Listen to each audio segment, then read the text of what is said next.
Hello, it's Natasha Gwines. Gwines, sorry. No worries. Welcome. I have prepared a written statement that I plan to read based on the level of trauma and impact that it had on me. So, I want to first start by thanking the committee for providing a space for this difficult conversation on the topic of decriminalization of sex work in your state and my home state, Louisiana.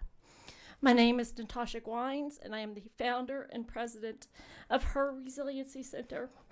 At Her, we support young women overcoming various forms of hardships and barriers to having a thriving future. Today, as I'm here as an organizational leader, survivor, and advocate against HB 67, truthfully, it was not easy to put my words on this paper or even get on the plane last night to travel here.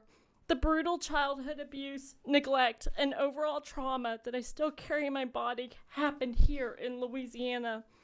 Like so many of the young women we serve, I endured a great deal of brutal abuse. For me, it was at the hands of my drug addict father.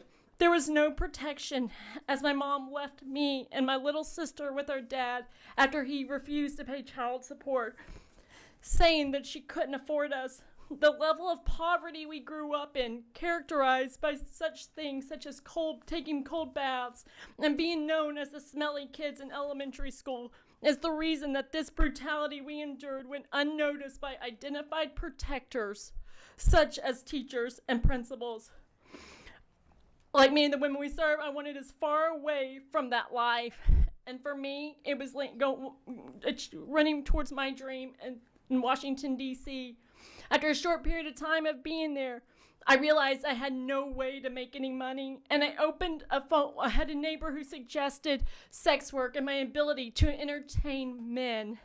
Together, we sat down with the phone book because it was 2001, and we called a number of phone numbers. The only one to answer that day was Deborah Jean Palfrey, now known as the DC Madam. At 20 years old, with no means to care for myself, I began selling my body to 3 strangers a night. Years later, after doing a lot of work on myself, I now support women who find themselves in the exact predicament that I was once in, without options.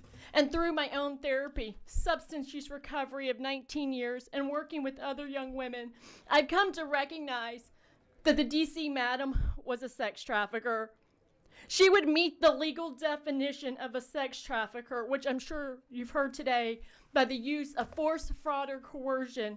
And for me and the DC Madam, it was her constant and ongoing coercion, which she used to ensure her profit.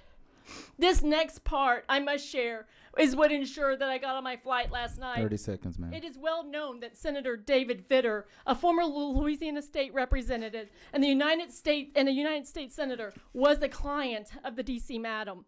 I cannot be here today and say that David Vitter bought sex with me. I can't because of the legal implications and because during that time I spent a good deal of my life self-medicating with crack and whiskey.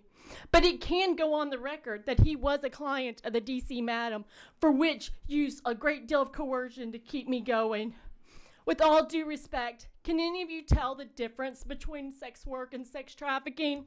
I couldn't tell the difference, and I lived it. Nor can many of the young women we serve every day.